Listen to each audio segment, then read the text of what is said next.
Samantala, isang malaking grupo ng kababaihan ang nanindigang susuportahan ang mga kandidatong pabor sa reproductive health. Inihag ito ni Democrat Socialist Women of the Philippines bilang sagot sa endorsement ng El Shaddai sa mga kandidatong tutol naman sa RH Law. May report si Sam Ramirez. Matapos i-anunsyo ng El Shaddai, isang Catholic group, ang pag-endorso nila sa 6 na kandidato dahil sa kanilang paninindigan laban sa reproductive health, ay nagpahayag naman ng suporta ang mga pabor sa RH Law.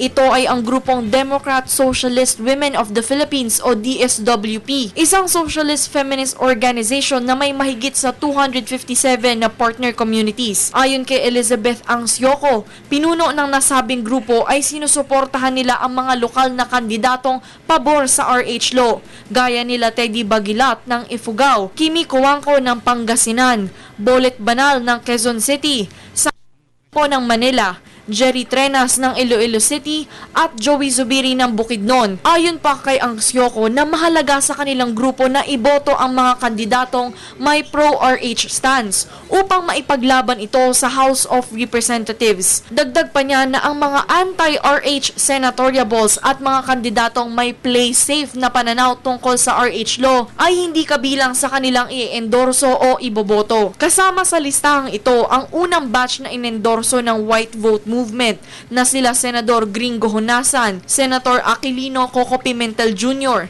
Senator Antonio Trillanes IV, San Juan Representative J.V. Ejercito, dating Senador Juan Miguel Zubiri, Zambales Representative Mitos Magsaysay, Las Piñas City Representative Cynthia Villar. Kasama din dito sila Nancy Binay at ang buong senatorial bets ng Ang Kapatiran Party List na lahat ay anti-RH.